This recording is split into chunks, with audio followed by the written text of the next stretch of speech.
اور جو شہداء کربلا کی زیارت ہے، اسی زیارت وارثہ کے ساتھ جو امام علیہ السلام نے جس انداز سے پہلے سید الشہداء کو سلام پیش کیا اور اس کے فوراً بعد جناب علی اکبر کو سلام کیا اور پھر شہداء کربلا کو، جناب عباس کو، سب کا سلام اس زیارت وارثہ میں ہے۔ اور یہ اگر ہو سکا تو انشاءاللہ آج اور کل میں اس کو چاہوں گا کہ ان کی بھی زیارات سے متعلق کچھ جملے پیش کر سکوں، لیکن آج ان جملوں کو پیش کرنا چاہتا ہوں۔ امام نے ابتدائی مراحل میں پہلے سلام پیش کیا اور اس کے بعد پھر بتایا کہ عظمت سید الشہداء کیا ہے، ان کا مقام کیا ہے، اور پھر ساتھ ساتھ میں کچھ جملے ان کی عظمت کے گواہی کے طور پہ پیش کیے۔ میں گواہی دیتا ہوں کہ آپ کون ہیں، آپ کا نور کیسا نور تھا، اور گواہی دیتا ہوں کہ نماز قائم ہی آپ نے کی ہے۔ کچھ جملے گواہی کے ساتھ کل ہم نے پیش کیا کہ آخری جملے کو امام نے اس طرح سے پیش کیا، وَأُشْهِدُ اللَّهَ، آخری جملے میں کہتے ہیں کہ میں اللہ کو اپنا گواہ بنا کے کہتا ہوں کہ میں آپ پہ ایمان رکھتا ہوں اور آپ کے پلٹ کے آنے میں یقین رکھتا ہوں۔ اور اس کے پھر فوراً بات کہتے ہیں کہ وَقَلْبِ لِقَلْبِكُمْ سِلْمٌ، اور میرا دل تسلیم ہے آپ کے سامنے، میں آپ کے سامنے ہر چیز کو تسلیم کر رہا ہوں، یعنی آپ کی ہر چیز کو مانتا ہوں، قبول کرتا ہوں۔ عزیزان گرامی، جب انسان کا دل کسی کے سامنے تسلیم خم ہو جائے تو اس کا مطلب یہ ہے کہ انسان اس کو پوری طرح سے اپنا پیشوا تسلیم کرتا ہے، اپنا امام مانتا ہے، اسے حجت خدا مانتا ہے۔ اب امام علیہ السلام ان جملوں میں فرما رہے ہیں، جو آخری جملہ پیش کر رہا ہوں آج زیارت وارثہ کا جناب سید الشہداء سے متعلق، وَقَلْبِ لِقَلْبِكُمْ سِلْمٌ وَأَمْرِي لِأَمْرِكُمْ مُتَّبِعٌ، آپ کے سامنے میرا جو دل ہے وہ بالکل تسلیم خم ہے، اور اس کے فوراً بات کہتے ہیں اور آپ کے امر کے سامنے، آپ کے حکم کے سامنے میں متبع ہوں، تابع ہوں، اپنے آپ کو اتباع اور اطاعت کے لیے آپ کے سامنے پیش کرتا ہوں کہ آپ حکم کریں تو جو آپ کا حکم ہے میں اس کا تابع ہوں۔ یہ کون کہہ رہا ہے؟ یہ میں نہیں کہہ رہا ہوں، یہ امام صادق علیہ السلام فرما رہا ہے۔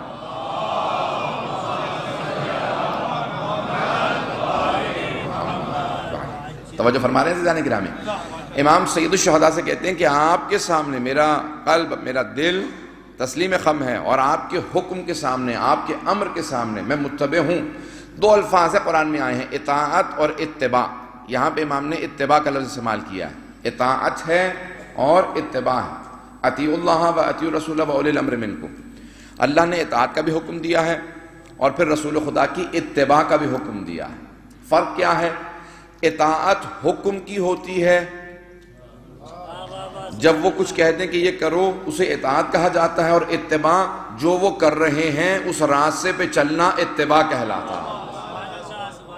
اگر اسی کو سمجھا پاؤں، اطاعت ان کے حکم کی ہے، فرمان کی ہے، وہ جو کہہ دیں اس کے سامنے تسلیم خم کر دینا، جو کہنا امام علیہ السلام، نبی اور امام جو کہہ دیں اس کے سامنے اس ہر چیز کو حکم ماننا، یہ اطاعت کہلاتا ہے۔ اور جو کچھ وہ کر رہے ہیں، یہ نہیں کہ نہیں یہ میں نہیں کر سکتا ہوں، یہ میں آپ کے ساتھ نہیں چل سکتا ہوں، اگر وہ کسی بھی راستے پہ لے جائیں، جہاد پہ لے جائیں تو پلٹنا جائز نہیں ہے، ہجرت پہ لے جائیں تو پلٹنا جائز نہیں ہے، جس راستے پہ چلے جائیں تو یہ نہیں کہہ سکتا کہ یہ پیغمبر کا دشوار راستہ ہے، اتباع کرنا۔ البتہ اگر وہ خود منع کر دیں کہ یہ میری روش ہے، تمہارے لیے نہیں ہے، جیسے بہت سے مقامات پہ کہا کہ مجھ پہ یہ چیزیں واجب ہے، تم پہ نہیں ہے، جیسے امام نے بھی خود فرمایا، جیسے مجھ پہ 51 رکعت واجب ہے، تم پہ 17 رکعت واجب ہے، 34 مستحب ہے، لیکن پیغمبر پہ 51 رکعت، نبی اور امام پہ 51 رکعت واجب ہے۔ توجہ مجھ میں کہ میرے ساتھ؟ لیکن امام فرماتے ہیں کہ سید الشہداء جس راستے پہ آپ چلیں گے، چاہے جتنا بھی دشوار ہو، میں اس راستے کی اتباع کروں گا۔ اب امام صادق علیہ السلام فرما رہے ہیں کہ ہر طرح کا راستہ میرے لیے کوئی دشواری نہیں رکھتا، میں اس راستے کو اپنے لیے آسان سمجھتا ہوں کیونکہ وہ آپ کا راستہ ہے۔ اب بعض لوگوں نے اعتراضات بھی کیے چلے امام علیہ السلام پہ، کہا کہ مولا آپ قیام نہیں کر رہے، آپ کے تو 4000 شاگرد ہیں، سید الشہداء کے صرف 72 اصحاب تھے، آپ کے 4000 صرف شاگرد ہیں، اور پورا مدینہ آپ کی شیعوں سے بھرا ہوا۔ امام نے کہا میرے جتنے بھی شاگرد ہیں، جتنے بھی شیعہ ہیں، ان میں سے کوئی بھی ان 72 جیسا نہیں ہے۔ وہ جو سید الشہداء کے 72 تھے، ان 72 جیسا کوئی نہیں ہے۔ کیا امام کوئی بھی نہیں ہے؟ امام نے کہا ہاں ہیں، لیکن اگر 20 بھی ویسے میرے پاس ہوتے تو میں بھی قیام کرتا۔ پھر امام نے فرمایا کہ اگر 20 بھی ویسے ہوتے جیسے سید الشہداء کے پاس سے تو میں قیام کرتا۔ لیکن بہت امام نے قلیل مقدار بتائی ہے، صرف 20 افراد ہو۔ یہاں تک کہ کسی نے اعتراض کیا، کہا کہ نہیں مولا آپ کے پاس تو 20 سے زیادہ ہیں۔ امام نے کہا مثال کے طور پہ بتاؤ تو صحیح کون ہے؟ کہا میں خود ہی ہوں، ان 72 جیسا تو میں خود ہی ہوں جس نے اعتراض کیا۔ بعض کا انسان جو ہے نا، ہماری سب سے بڑی مصیبت یہ ہے کہ ہم اپنے سے متعلق حسن ظن رکھتے ہیں۔ اس بات کو ذرا غور سے سنیے گا. ہم اپنے سے متعلق حسن ظن رکھتے ہیں، دوسروں سے متعلق سوء ظن رکھتے ہیں. جب دوسرے سے متعلق پوچھا جائے گا کہے کہ وہ تو اس کا علم کم ہے، اس کا عمل کم ہے، اس کا تقوی کم ہے. میرا علم بھی زیادہ ہے، تقوی بھی زیادہ ہے، عمل بھی زیادہ ہے. جبکہ ہونا برعکس چاہیے. مولا کا فرمان یہ ہے اپنے سے متعلق سوء ظن رکھو اگر ترقی چاہتے ہو. اگر ایمان میں تقوی میں ترقی چاہتے ہو تو اپنے متعلق سوء ظن رکھنا، دوسروں سے متعلق حسن ظن رکھنا. لیکن ایسا ہوتا نہیں ہے، ہم برعکس ایسا کرتے ہیں. ہم اپنے متعلق بہت اچھا سوچتے ہیں، میں تو بہت ہی متقی، بہت پرہیزگار، بہت عالم، بہت فاضل، بہت قابل. دوسروں سے متعلق پوچھیں گے وہ تو بہت ہی بے دین ہے. یہ ہماری سب سے بڑی مصیبت ہے.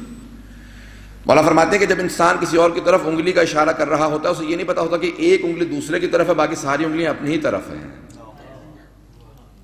مجھے نہیں معلوم میں اس بات کو پہنچا پا رہا ہوں. تھوڑی سی تلخ باتیں بھی سن لیجیے، آج فضائل پیش کروں گا لیکن یہ چند باتیں سن لیجیے. مولا فرماتے ہیں کہ جب انسان اتباع کرے تو اس کے اندر پھر چون و چرا نہیں ہونا چاہیے. انسان یہ نہ کہے مولا اس بات میں اتباع کروں گا، اس میں اتباع نہیں کروں گا، اس بات کو مانتا ہوں، اس بات کو نہیں مانتا. مولا فرماتے ہیں جب انسان کسی کا فرما بردار بنتا ہے تو پوری طرح فرما بردار بنتا ہے. کبھی یہ نہیں ہوتا کسی بات کو قبول کروں گا اور کسی بات کو قبول نہیں کروں گا. امام فرماتے ہیں کہ نہیں، جب ہمارے ماننے والے بنو تو پھر ہمارے ماننے والے بنو.